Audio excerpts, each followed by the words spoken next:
Silence came first. Not the calm silence of peace, but a heavy one. The kind that makes people stop breathing for a second. The kind that tells the world something terrible has already happened. Earth was still turning. The sun still rose. The ocean still moved. But humanity was not the same anymore. 7 million people were dead. No one spoke that number out loud at first. It felt too large, too unreal. Cities across the planet showed the same scenes. Burned streets, broken towers, empty homes. Hospitals were full, not just of the wounded, but of those who could not stop staring at nothing. The attack had come without warning. No message, no demand, no reason. Alien ships had appeared in the sky like dark stars. At first, people watched in fear and wonder. Some even hoped. Humanity had dreamed of this moment for centuries. First contact, new life, a bigger universe. That dream lasted less than 1 hour. The ships opened fire. Entire cities disappeared under blue-white light. Power grids died. Communication collapsed. Planes fell from the sky. People ran, but there was nowhere to go. The weapons did not choose targets. They erased everything. Families died together. Others died alone. By the time the ships left, Earth was bleeding. 7 million lives were gone in one day. In the weeks that followed, humans searched for answers. Scientists studied the attack patterns. Military leaders reviewed every second of data. World leaders spoke to their people with shaking voices. They tried to believe it was a mistake. They sent signals into space. Peace messages, requests for contact, apologies for things they did not understand. There was no reply. Instead, small alien scouts appeared near the edges of Earth space, watching, measuring, waiting. Fear turned into anger. People began to ask a different question. Not why did they attack, but will they come back? The answer felt clear. Yes, deep under a mountain, far from cameras and crowds, the leaders of Earth gathered. Presidents, generals, scientists, and advisors sat around a long table. No flags, no titles, just tired faces. One screen showed a number in red, 7 million. No one spoke for a long time. A general finally broke the silence. His voice was calm, but his eyes were empty. "We tried peace," he said. They answered with fire. A scientist stood next. Her hands shook as she spoke. They did not see us as equals. To them, we are resources, or obstacles. Another leader whispered, "What if we are wrong? What if not all aliens are the same?"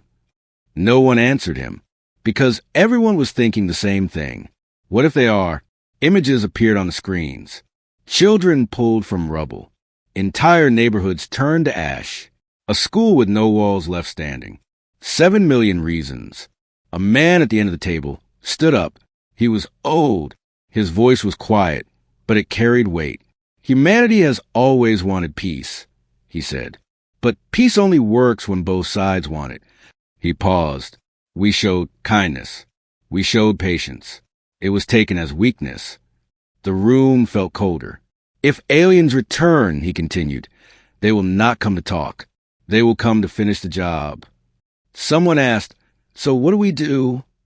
The old man looked at the number again. 7 million. "We survive," he said. A new document appeared on every screen. Just one sentence. Earth Defense Law, Article 1. No alien life form is allowed to survive within human-controlled space. The words were simple, clear, final. Some people felt sick reading it. Others felt relief. There would be no prisons, no trials, no negotiations. Only one rule. The vote was taken in silence. The law passed. That same day, factories changed their purpose. Civilian tech became military tech. Old satellites were turned into weapons. Young men and women volunteered in numbers never seen before. Earth learned fast. When the first alien ship crossed into Earth space again, there was no warning sent, no message, no hope. Human defenses activated in seconds. Missiles, lasers, systems built from desperation and rage. The alien ship never understood what happened. It was destroyed before it could turn away. Across the planet, people watched the explosion in the sky. Some cheered, some cried, some felt nothing at all. Humanity had crossed a line. The stars were no longer a place of wonder. They were a battlefield, and Earth had made its choice. From that day on, the universe would learn a simple truth. Humans want peace. But after 7 million deaths, Earth stopped being kind. The world had changed overnight. Every nation, every city, every person felt it. 7 million lives gone, and humanity had decided there would be no mercy for the aliens who had killed them. The law was clear, simple, absolute. No alien life form is allowed to survive within human-controlled space. The words were written, but their weight was heavier than any weapon. People whispered it in streets. Soldiers shouted it on bases. Children overheard it at home. It became a mantra. Earth would survive. Earth would strike first. Earth would never forgive. Military bases worked day and night. Factories ran nonstop, building ships, weapons, and defenses. Ordinary citizens joined the effort. Scientists reprogramming old technology. Engineers designing powerful missiles. Teenagers learning to operate drones that could destroy an entire fleet. Fear fueled determination. Anger sharpened skill. Commander Elara Kade watched from a hill overlooking the ocean, where the first alien scouts had appeared. She had spent years studying them, learning their ships, their weapons, their habits. But nothing had prepared her for the sheer ruthlessness of the attack that killed millions. She clenched her fists. "They thought we were weak," she muttered. "They thought they could destroy us and walk away." Her team had orders. No alien could escape. No mercy. They weren't just defending Earth, they were hunting. The first alien scout appeared on their radar. Small, fast, but deadly. Its ship glimmered under the sun like a silver blade. It moved cautiously, almost as if testing the waters. Elara gave the command. Missiles launched. They streaked across the sky like fire. The alien ship tried to dodge, but Earth's technology had improved faster than anyone expected. A direct hit. The craft exploded, sending shards into clouds. Below, people cheered. Soldiers smiled. Scientists high-fived. The message was clear. Earth would fight back. But not everyone was happy. In a quiet lab, Dr. Lienchen whispered, almost to herself, "Are we becoming the monsters we swore to fight?" Her assistant looked up, frightened. "We're surviving. That's all that matters." "Survival," she repeated. "But at what cost?" No one answered. Outside, cities prepared for the next attack. Satellites tracked alien movements. Drones patrolled the skies. Earth's military became an unstoppable machine. And yet, deep in the shadows of space, alien leaders watched. They were confused. They had destroyed millions with ease. Yet Earth did not break. The humans adapted, grew stronger, faster, more cunning. Every attack made them deadlier. One alien commander, a tall, sharp-eyed creature named Kryn, warned his council. "Do not underestimate them," he said. "This planet is no longer like the others. They are angry. They are united. They survive." Back on Earth, Elara received a signal. Another scout fleet approaching. Bigger this time. Faster. She smiled grimly. "Let them come," she said. "We're ready." In the next moments, the sky turned dark with alien ships. Missiles streaked from Earth. Lasers cut through the clouds. Explosions lit up the horizon. It was chaos, but humans fought with precision. Every strike was calculated. Every move deadly. The aliens realized something terrifying. Humanity didn't panic. They didn't retreat. They adapted, learned, and countered. Every loss they inflicted was met with a stronger response. And somewhere in the heart of the battle, Elara whispered to herself, they wanted to see weakness. They'll see none. That night, Earth slept uneasily, knowing the war had only begun. The law was clear, the mission set, and the message sent across the stars. Humanity will not kneel. Humanity will not forgive. And somewhere far away, Kryn whispered his fleet, "Do not provoke humans." But humans had already been provoked, and they were ready to strike back. The stars were no longer silent. Earth had sent its message. Humanity would fight, and humanity would not forgive. The aliens had taken notice. They moved quickly, sending fleets to scout, to attack, to warn. But Earth was ready. More than ready, they were unstoppable. Commander Elara Kade stood on the bridge of the new warship Titan's Wrath. The ship was massive, bristling with weapons humanity had never used before. Every surface hummed with energy. Screens flashed with alien movements. Every sensor tracked enemy ships in real time. "Status?" she asked. Lieutenant Jiro, her second-in-command, pointed at the holographic map. 5 fleets detected near the Orion sector. They're moving toward the outer colonies. Elara's eyes narrowed. Good. Let them come. They'll learn why humans survive. The first wave approached fast. Sleek alien ships darted through space, their weapons glowing a deadly blue. But Earth's forces didn't panic. Humans had lost too much to panic now. Missiles streaked from every cruiser. Energy shields flared as lasers cut through alien hulls. Ships exploded one after another, sending fragments into the void. The humans weren't just defending. They were hunting. In the control room, scientists monitored alien communications. Jiro frowned. They're shocked. They expected fear. They expected chaos. They aren't ready for this. Elara smiled grimly. We fight smarter, not stronger. Every move they make, we learn. Every mistake they make, we exploit. The battle raged for hours. Humans lost ships, yes, but every sacrifice counted. Every human life that fell strengthened the resolve of those still standing. Humanity was no longer a prey species. They were predators in their own right. On the battlefield, small skirmishes told the story of human ingenuity. One scout ship tried to sneak past the fences near Mars. A drone squadron intercepted it. Using patterns learned from previous encounters, the humans predicted its moves. The alien ship didn't stand a chance. Meanwhile, deep in a command bunker on Earth, Dr. Lien Chen watched the data pour in. She felt a mix of awe and horror. Humans had become the hunters she had only imagined in simulations. Every strike was precise. Every counterattack brutal. This isn't just survival, she muttered. It's evolution. And then the warning came. One of the captured alien scouts had been reprogrammed to speak. Its translation unit crackled with static. Do not provoke humans. You will regret. Elara leaned back, her eyes dark with determination. Too late, she said. You already did. Across the galaxy, alien commanders whispered to each other. They had never seen a species fight like this. The humans adapted, improved, and struck harder every time. Entire fleets vanished in hours, never to return.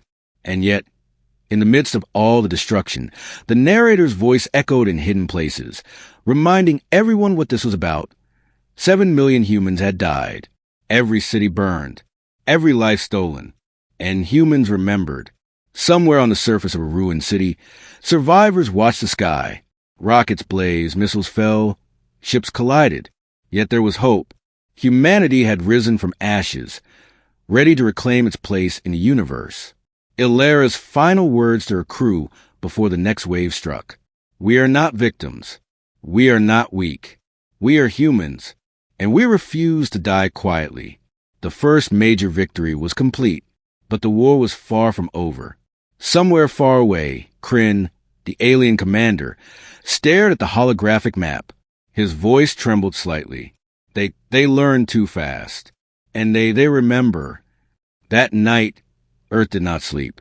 Soldiers repaired ships, scientists upgraded weapons, and humans stared at the stars, waiting for the next attack. Humanity had shown the galaxy one thing. They would not be destroyed. And the galaxy had begun to fear them. The war continued, but humans were no longer just fighting blindly. They were learning, observing, and uncovering truths that no one wanted to face. Deep inside one of the captured alien ships, scientists worked tirelessly. Dr. Lien Chen and her team had finally managed to access the alien mainframe. What they found shocked them and chilled them to the bone. The attack on Earth had not been random. It was not a simple conquest. It had been ordered. Orders came from a higher alien race, far beyond what humans had ever imagined.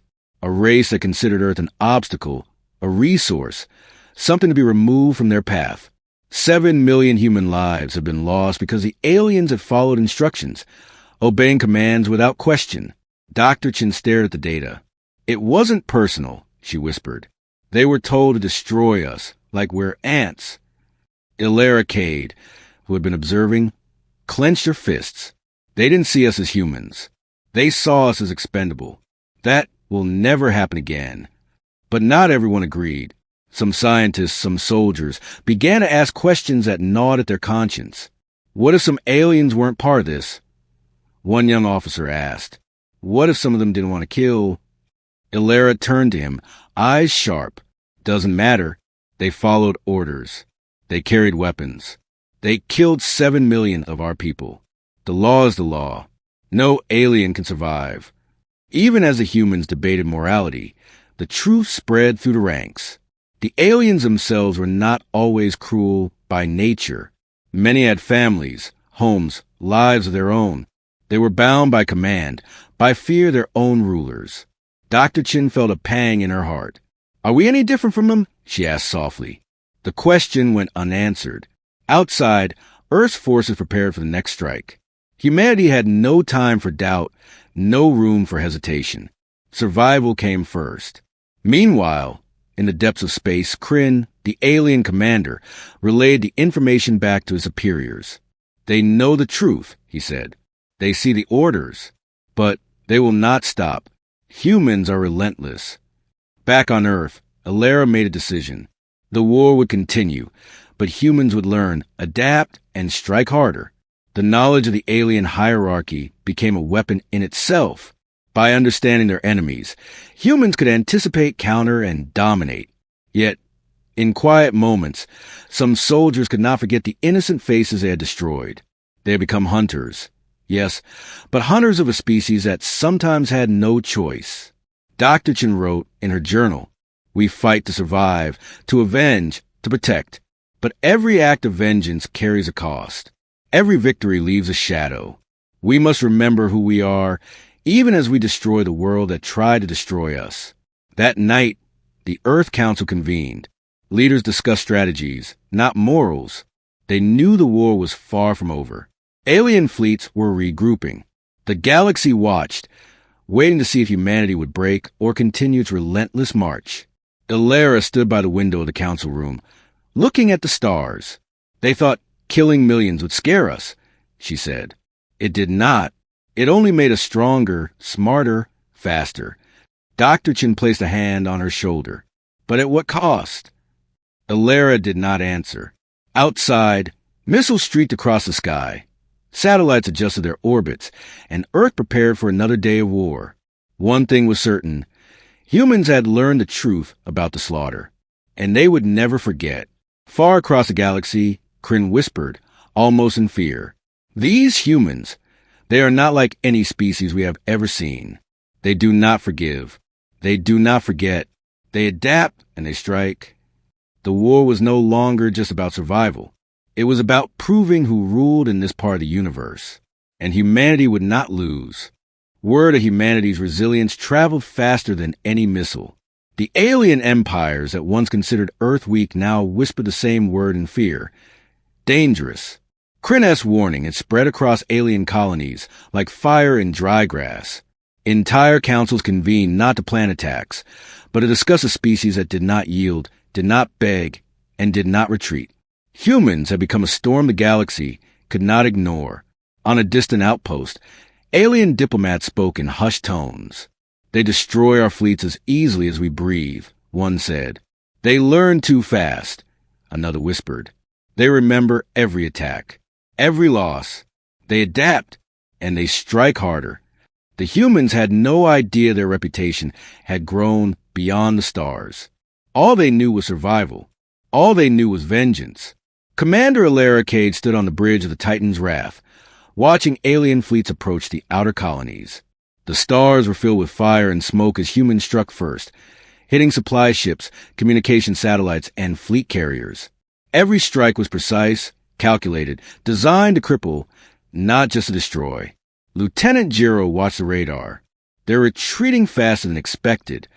Elara smiled. They know we don't forgive. They know what happens if they return. Let them run. Let them remember. Even within the alien ranks, some wanted peace. One leader, tall and cautious, sent an envoy toward Earth, hoping to negotiate. But the humans ignored the message. 7 million deaths were not negotiable. Mercy had ended with the first attack. Meanwhile, Earth's propaganda spread across human colonies. The people believed they were defending their planet, and the universe began to see that humans did not back down. Stories of victories, of sacrifices, of clever strategies reached every corner. Humans were no longer prey. They were predators. In secret laboratories, Dr. Lianchen studied alien fear patterns. She realized humans had become a symbol, a warning. They are afraid of us, she said softly to her assistant. Not just because we fight, because we never forget. We never forgive. We survive.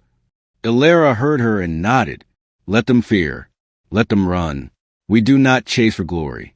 We strike for survival. And survival demands respect. As the galaxy watched, humans moved faster, hit harder, and rebuilt faster. Cities repaired in weeks. Fleets reconstructed in days. Every loss fueled determination. Every victory was a lesson. And in the outer colonies, alien leaders could not ignore the fact. Earth had become something more than a planet. It had become a force. A species that refused to be wiped out. A species that took the horror of 7 million deaths and turned it into power. Somewhere in a council chamber, Kryn whispered, almost in disbelief, "These humans, they are not like any species we have ever fought. They do not bow. They do not beg. They strike and they endure. The universe must take notice." Back on Earth, Elara looked at the stars and felt the truth settle in her bones. The galaxy feared humanity, but fear could be dangerous. It could provoke challenge and retaliate. And yet, humans had learned one universal law. When your planet is your home and your people are your family, survival is the only rule that matters. Earth had become the storm the stars would never forget. Victory. The word fell heavy on Earth. Humans had won battles. They had destroyed alien fleets, reclaimed territories, and sent a clear message to the galaxy. Do not underestimate Earth. But every victory carried a cost. Every strike left scars that no technology could repair.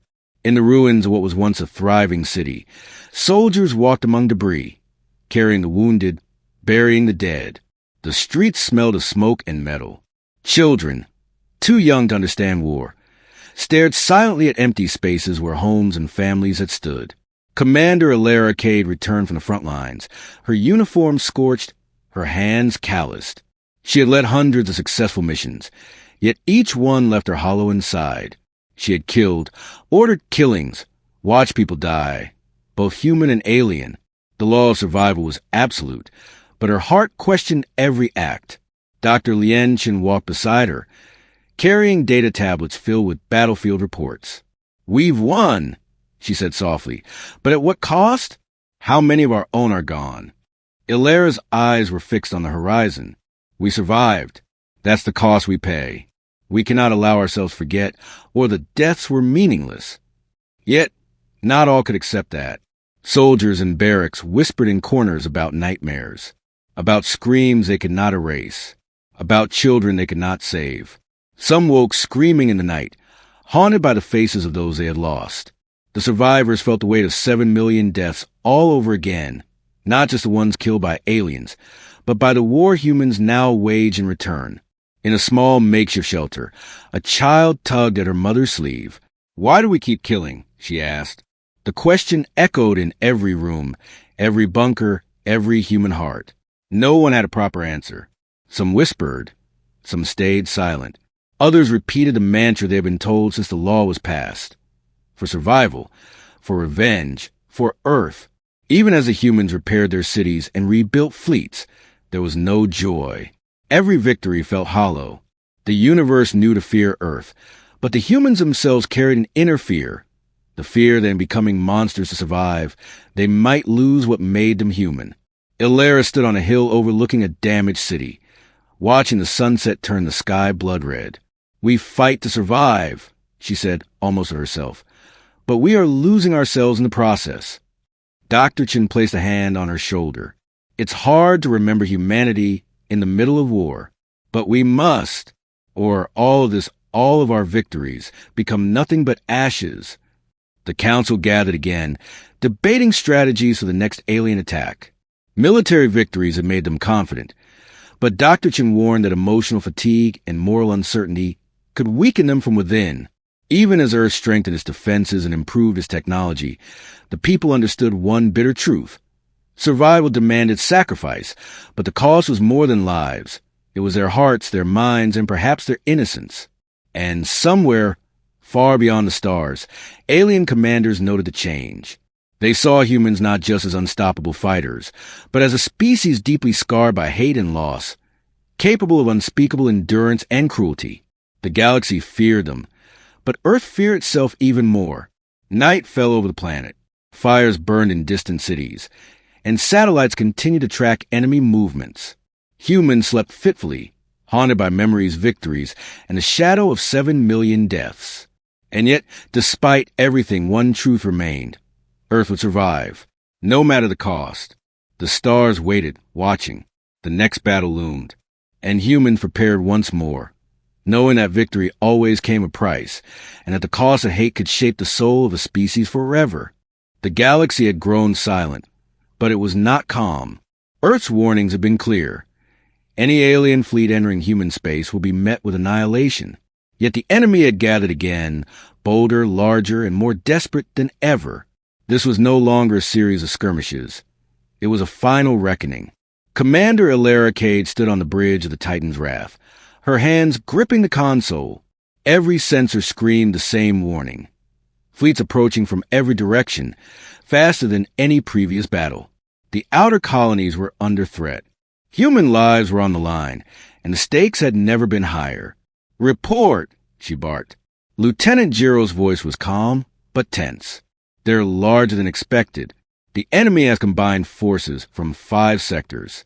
Shield strong, weapons upgraded. Estimated casualties if we fail, catastrophic." Elara nodded. "We don't fail." The first wave struck. Lasers tore through the void. Missiles streaked toward alien carriers. Ships collided in fiery bursts. The Titan's Wrath weaved through the chaos, human forces striking with lethal precision. Despite every victory humanity had claimed before, the battle was brutal. Fleets were destroyed on both sides. Space lit up like a burning galaxy. Every human soldier, every captain, every drone operator knew this fight was not just survival. It was a survival of the species. On the surface of Earth, citizens watched the sky light up with explosions. Satellites relayed every moment. People held their breath as missiles rained down on alien ships, lasers cutting through the darkness, and humans fought with ferocity no one had ever imagined. But the aliens were relentless. Kryn commanded the final assault, sending ships that humans had never seen before, giant vessels, shielded and armed with devastating weapons. Humanity was pushed to the brink. Ships were lost. Colonies were damaged. Elara's eyes burned with determination. "We fight with everything we have. Every life, every ship, every weapon. Give it everything." Missiles launched. Lasers fired. Ships maneuvered with unmatched precision. Humanity adapted in real time, learning every tactic, predicting every move. Even as they faced destruction, humans found strength in what they had lost. 7 million dead, countless sacrifices, a planet united in resolve. The turning point came when Earth's forces executed a daring strategy. Using knowledge gained from the alien mainframe, they anticipated the enemy's movements, striking critical weak points in the fleet. Ships exploded, one by one. Shields collapsed. Communication lines severed. The enemy was cornered. Kryn's voice trembled as his flagship was destroyed.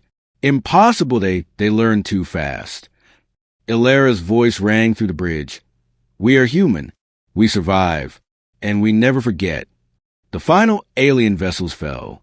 The galaxy watched as Earth's forces stood victorious, battered but unbroken. Humanity had not only survived, they had triumphed. And yet, the victory was not without cost. Entire fleets destroyed. Countless soldiers lost. cities in ruins, families shattered. Humanity had won, but the price had been immense. Elara walked the corridors of a damaged ship, seeing the exhausted faces of her crew. "We did it," she said softly. "But we must remember, every life lost matters. Every sacrifice matters.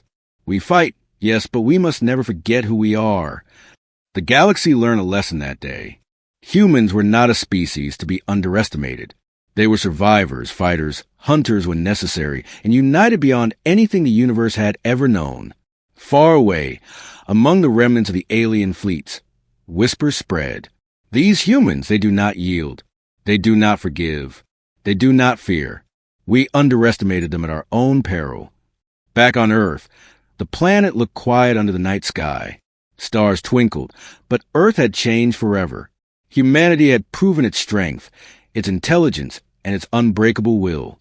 The war was over, but the story of survival, vengeance, and the cost of hatred would echo through the galaxy forever. And humanity had one message for the stars. Do not mistake kindness for weakness. The war was over. Earth was scarred, its cities damaged, its people weary. But the planet had survived. Humanity had survived. And the universe had learned a lesson it would never forget. Commander Elara Kade walked through the streets of a city, slowly rebuilding itself. Smoke still rose from some ruins, and the silence felt heavy after years of constant alarms and explosions. Children played cautiously among rubble, their laughter tentative but alive. Survivors looked at the stars with a mixture of hope and fear. Humanity had won, but the price of victory weighed on every heart. Dr. Lien Chin walked beside her, holding data from the final battles. "We fought, we survived, and we won," she said softly. "But the galaxy will never see us the same way again." Elara nodded. "They already fear us. Every fleet that survived knows Earth does not forgive, and every species knows humanity adapts, learns, and fights back. They will think twice before challenging us again." Across the planet, humans honored the 7 million who had died. Memorials were built, candles lit, names spoken aloud. Every life lost reminded the survivors of why the war had been necessary and why Earth had changed forever. At the same time, Earth strengthened its defenses. Fleets patrolled the solar system. Satellites monitored distant stars, and every citizen, young and old, knew that peace was earned through vigilance. Humanity had tasted the cost of weakness, and it would never allow it again. And yet, amid the triumph and fear, there was reflection. Dr. Chin wrote in her journal, "We have won battles, destroyed enemies, and survived impossible odds. But the war has changed us. We are stronger, yes, but we must remember that our strength comes not just from our weapons, but from our people, our courage, and our unity. The universe may fear us, but we must never forget who we are." The stars were quiet now, but humans understood that silence could be temporary. Somewhere, beyond the edges of known space, alien fleets regrouped. They whispered to humanity, warned each other, and plotted cautiously. Earth's law remained. No alien would survive in human-controlled space. But Earth itself had changed. Humanity had proven that they could survive even the most overwhelming odds, and that they would never be subdued. And though the cost had been immense, they had learned something vital. Survival demanded sacrifice, but courage, unity, and remembrance gave them purpose. As Elara looked up at the night sky, she felt both sorrow and pride. The stars shimmered with possibilities and dangers. Humanity had survived the slaughter, faced the galaxy's fear, and emerged stronger. But more than that, they had sent a message that would echo for generations. Humans want peace, but never mistake kindness for weakness. The universe had learned that lesson, and Earth was ready, watching, waiting, and stronger than ever. Humanity's story was far from over, but one thing was certain. The species that had survived 7 million deaths would never bow, never falter, and never forget. And the galaxy would remember.